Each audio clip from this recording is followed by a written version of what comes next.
तो आज हम इंग्लिश ग्रामर के एक ऐसे टॉपिक की गहराई में उतरने वाले हैं जिससे सच कहूं तो स्कूल में अक्सर स्टूडेंट्स को थोड़ा डर लगता है। Passive voice. यादें कैसे हमें बस रूल्स की एक टेबल दे दी जाती थी और कहा जाता था बस इसे रट लो। प्रेजेंट इंडेफिनिट में is am are plus V3, past continuous में was were plus being plus V3। लेकिन क्यों? हमारे पास तुलिका नाम के एक स्टूडेंट के नोट्स हैं और उसमें एक बहुत ही जरूरी सवाल लिखा है। Why do rules change for every tense? It feels random. यानी हर टेंस के लिए नियम क्यों बदलते हैं? ये सब बहुत अटपटा लगता है। आज हम इसी अटपटेपन को सुलझाएंगे।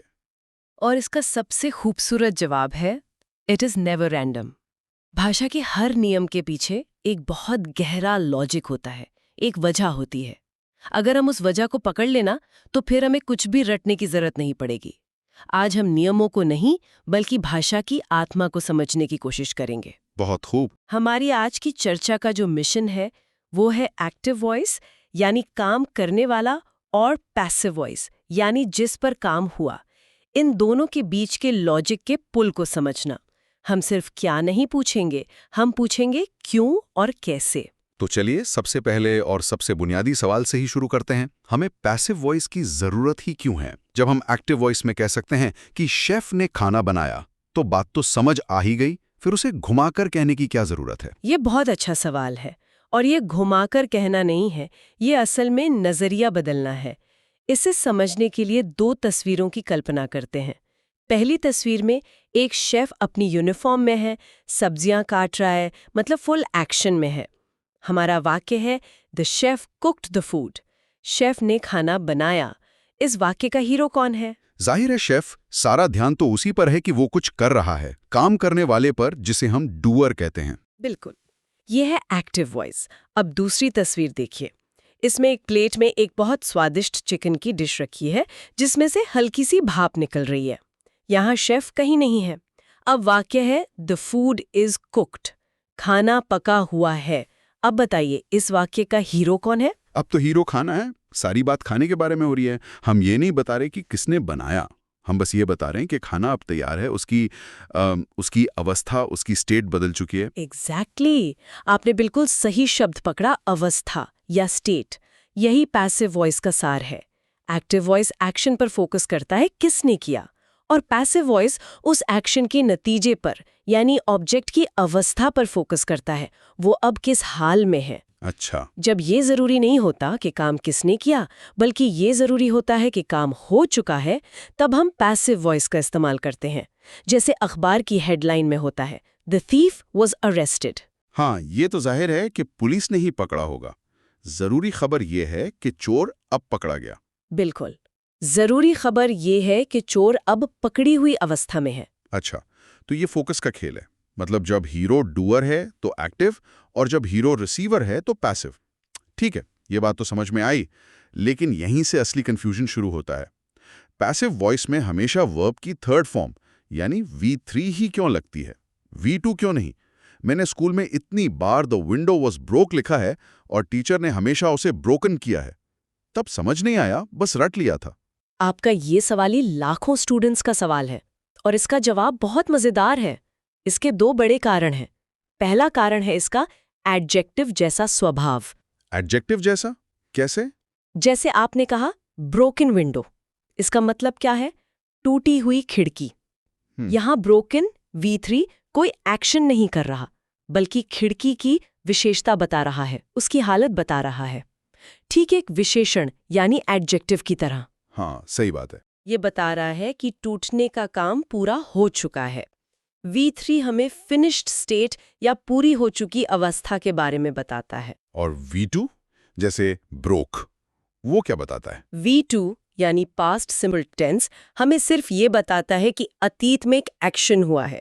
समवन ब्रोक द विंडो, किसी ने खिड़की तोड़ी। यहाँ ब्रोक एक एक्शन है, लेकिन जब हम कहते हैं द विंडो वॉज ब्रोकन, तो हम टूटे हुए होने की अवस्था के बारे में बात कर रहे हैं।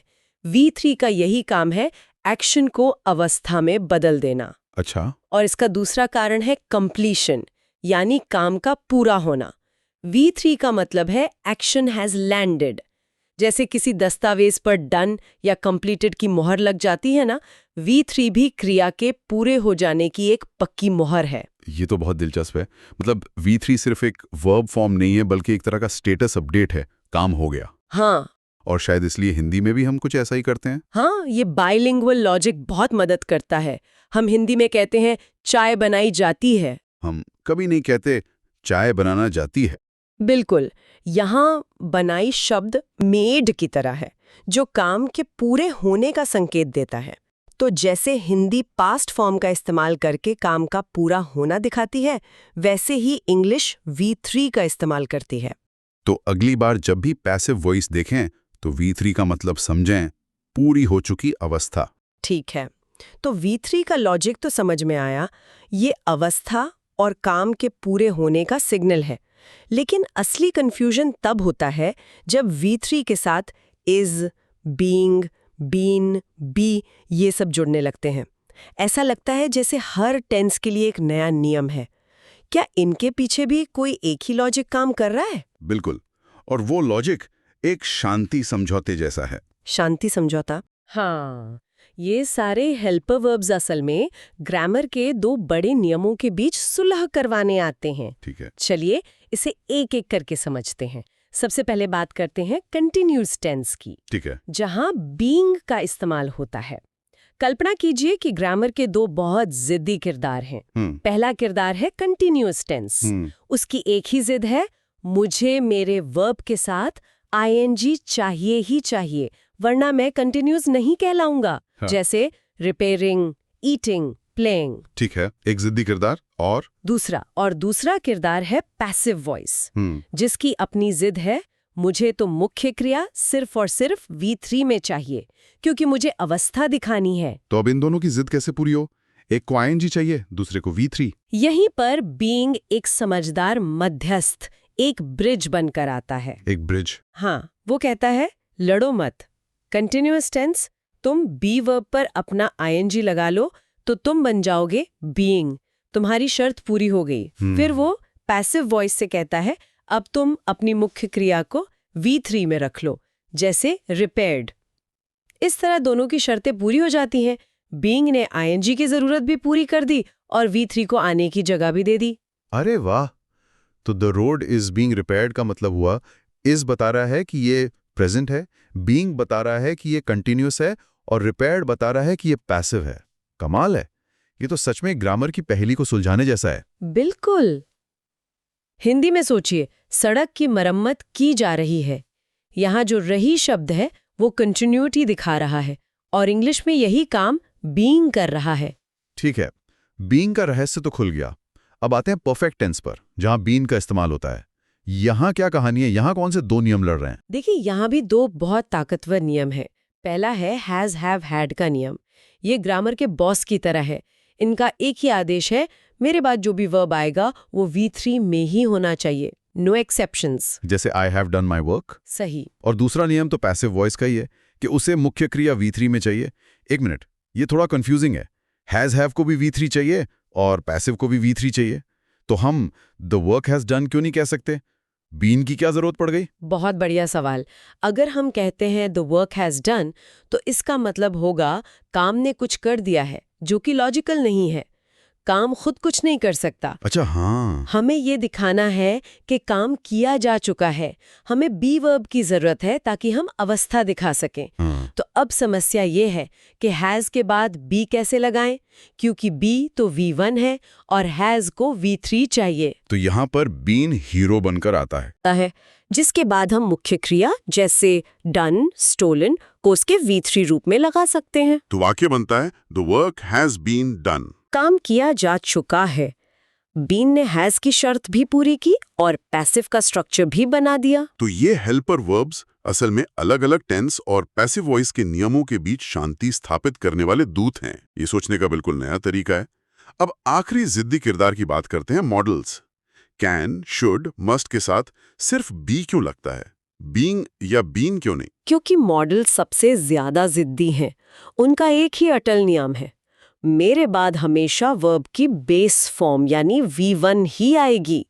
No S, no ED, no ING, सिर्फ V1। जैसे can go, should study, must eat. बिल्कुल। लेकिन पैसिव को तो फिर से V3 चाहिए, तो यहाँ लड़ाई फिर से शुरू हो गई। हाँ, और इस लड़ाई को सुलझाने के लिए बी आता है। बी खुद वर्ब की बेस फॉर्म है, तो ये मॉडल की शर्त पूरी कर देता है, मॉडल खुश हो जाता है और बी के आने के बाद पैसिव वॉइस को अपनी मुख्य क्रिया V3 में लगाने की इजाजत मिल जाती है। जैसे दिस कैन बी सॉल्व्ड। यह हल किया जा सकता है।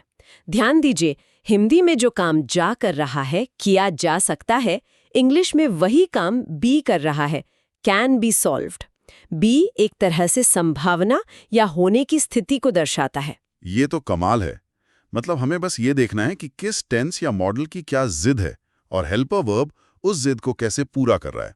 अब एक और चीज जो स्कूल में बहुत कंफ्यूज करती थी, कमांड्स या orders.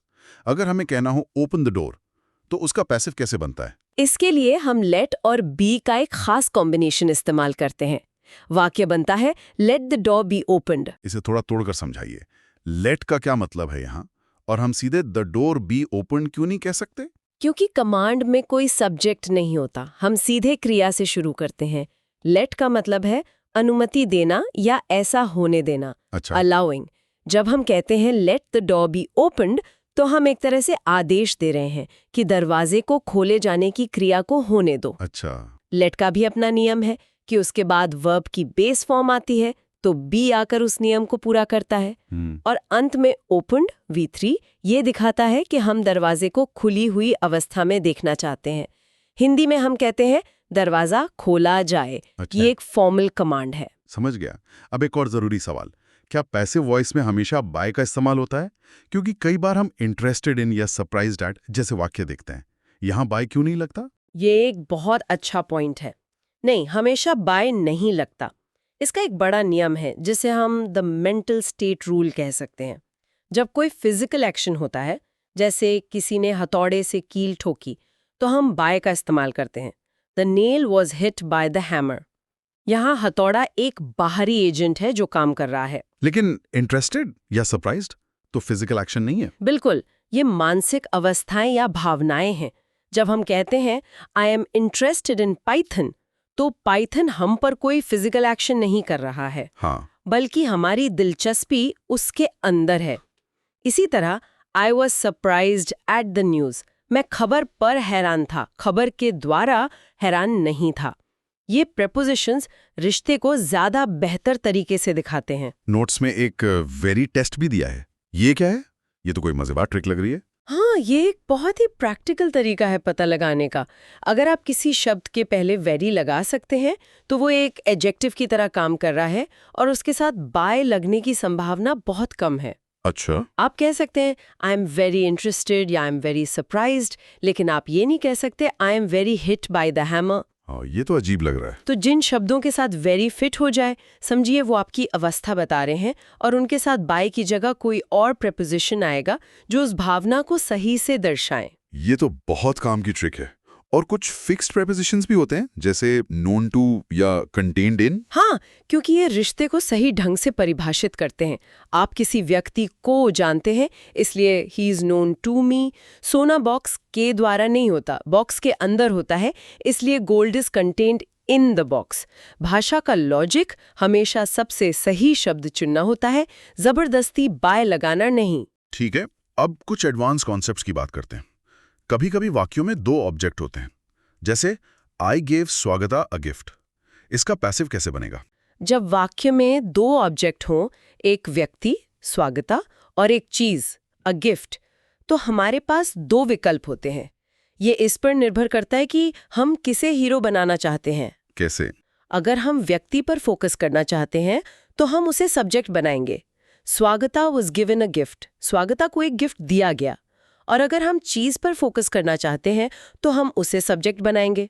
A gift was given to Swagata, एक गिफ्ट स्वागता को दिया गया। अच्छा, तो दोनों ही सही हैं। ये सिर्फ प्राथमिकता की बात है। बिल्कुल। और एक और चीज होती है रिपोर्टिंग पैसिव। जब कहते हैं पीपल से ही इज अ जीनियस, लोग कहते हैं कि वो एक जीनियस है। यहाँ पीपल कौन है ये पता नहीं, इसका पैसिव कैसे बनता है? जब काम करने वाला यानी सब्जेक्ट अज्ञात या सामान्य हो, जैसे पीपल, दे, समवन, तो हम पैसिव में इट से वाक्य शुरू करते हैं। हम कहते हैं it is said that he is a genius. यानी ऐसा कहा जाता है कि वो एक जीनियस है। जी हाँ, ये एक बहुत ही फॉर्मल और ऑब्जेक्टिव तरीका है किसी कही सुनी बात को बताने का, बिना ये बताए कि कौन कह रहा है। चलिए, तो अब तक हमने जो भी सीखा है उसे जल्दी से एक बार दोहरा लेते हैं। हाँ, एक मास्टर लॉजिक टेबल जैसा बना लेते हैं दिमाग में। सिंपल टेंस में हम ऑब्जेक्ट की अवस्था बताते हैं। किया जाता है। कंटिन्यूअस में बीइंग एक पुल की तरह ING और V3 की जिद को पूरा करता है। किया जा रहा है। परफेक्ट में बीइंग एक पुल की तरह हैज, हैव और V3 की जरूरतों को पूरा करता है। किया जा चुका है। मॉडल्स में बी एक मध्यस्थ बनकर मॉडल्स की V1 की जिद पूरी करता है। किया जा सकता है। और कमांड्स में लेट बी का इस्तेमाल होता है। किया जाए, बिल्कुल। और V3 का मतलब हमेशा है पूरी हो चुकी अवस्था। और प्रेपोजिशंस का चुनाव एक्शन के प्रकार पर निर्भर करता है। फिजिकल है, ये मेंटल। आज की इस चर्चा से एक बात तो साफ है, grammar isn't magic, it's logic. Grammar जादू नहीं, बल्कि एक बहुत ही खूबसूरत तर्क पर आधारित है। हमें बस उसके पीछे का क्यों पूछने की हिम्मत करनी है। एकदम सही।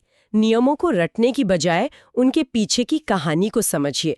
हर वाक्य में अवस्था यानी स्टेट, काम का पूरा होना यानी कंप्लीशन और पुल का काम करने वाले शब्दों यानी ब्रिज वर्ड्स को ढूंढने की कोशिश करें। भाषा एक पहेली की तरह है और जब आप उसके टुकड़ों को जोड़ना सीख जाते हैं तो वो बहुत मजेदार हो जाती है। और जैसा कि इन नोट्स के अंत में कहा गया है, लॉजिक को समझकर अभ्यास करते रहने से ही ये आपकी अपनी स्किल बन जाएगी। उसके जासूस होने की अफवाह थी। हाँ, इसका एक्टिव बनाना तो लगभग नामुमकिन है। Someone rumoured him? नहीं, ये ठीक नहीं लग रहा। बिल्कुल, क्योंकि कौन अफवाह उड़ा रहा है ये हमें नहीं पता। सोचिए, ऐसा क्यों है? कुछ विचार, भावनाएं या खबरें पैसिव रूप में ही स्वाभाविक क्यों लगती हैं? वाह, ये तो बहुत ही दिलचस्प सवाल है। और इसी सवाल पे श्रोताओं को सोचने के लिए छोड़ते हुए आज की ये गहन चर्चा यहीं समाप्त करते हैं।